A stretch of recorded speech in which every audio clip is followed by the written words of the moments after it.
Hello bachon, so let's understand the question first. Question says water from a tape emerges vertically downward with an initial speed 1 meter per second. So इस तरीके से ये tape है बच्चों और यहाँ से पानी नीचे आ रहा है हमारा, इस तरीके से आता है और इनिशियल स्पीड दे रखी जब वो निकल रहा है दैट इज 1 मीटर पर सेकेंड v1। इसको 1 पॉइंट ले लेते हैं, इसको 2 पॉइंट। और बोल रहा है cross sectional area of the tape is 10 की पावर -4। मतलब बच्चों a1 हमको दे दिया एरिया, इस सरफेस पे जो टेप का एरिया है दैट इज 10 की पावर -4 मीटर स्क्वायर।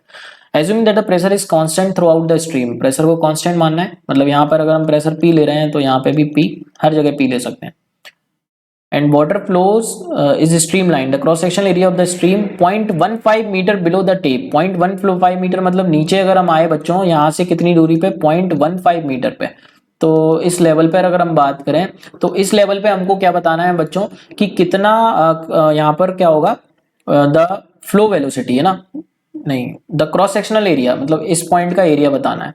सो बच्चों इस पॉइंट को हम 3 पॉइंट ले लेते हैं, तो A3 हमको बताना है 3 पॉइंट का एरिया। तो बच्चों इस पॉइंट पर हम स्पीड मान लेते हैं हमारी कुछ v है। तो सबसे पहले हम 1 एंड 3 के बीच में कंटिन्यूटी इक्वेशन लगाते हैं, 1 से 3 के बीच में। तो कंटिन्यूटी इक्वेशन बोलता है कि एरिया इंटू वेलोसिटी का प्रोडक्ट कांस्टेंट रहने वाला है। तो यहाँ से हम क्या निकाल सकते हैं इन्फॉर्मेशन बच्चों, यहाँ से हम a1 की वैल्यू सब्स्टिट्यूट कर देते हैं 10 की पावर -4, v1 की वैल्यू सब्स्टिट्यूट कर देते हैं 1, a3 हमको निकालना है एंड इस पॉइंट पे वेलोसिटी हमको नहीं पता तो हम v मान लेते हैं।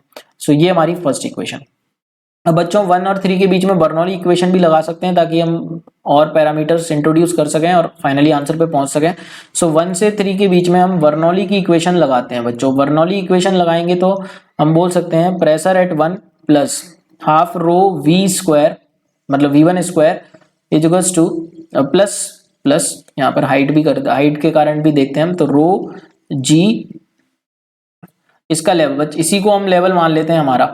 तो इसी को अगर हम लेवल मानेंगे बच्चों तो इस तरीके से हम मान लेते हैं यहाँ पर हाइट हमारी 0 is to P2 plus half rho V2 square, और नीचे जा रहे हैं बच्चों तो नीचे हम लिख सकते हैं रो G, माइनस में लिखते हैं बच्चों क्योंकि नीचे आ रहे हैं हम, माइनस रो G H।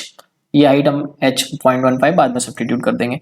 सो बच्चों P1 एंड P2 तो हमको सेम दे रखे हैं, हर एक पॉइंट पे प्रेशर सेम दे रखा है। तो यहाँ से हमारा क्या इक्वेशन बनेगा, तो हम लिख सकते हैं बच्चों जो हाफ रो v1 स्क्वायर बना, हाफ रो v1 स्क्वायर, और ये तो 0 बन गया बच्चों, is to half rho v2 square is to half rho v2 square minus rho g h। ये बना बच्चों। सो बच्चों v1 तो हमको दे रखा है 1, तो 1 सब्स्टिट्यूट कर देते हैं। पहले तो ये रो उड़ा देते हैं, रो उड़ा दिया बच्चों। तो यहां से हमको क्या मिला, v2 square upon 2 is to v1 square upon 2 plus gh।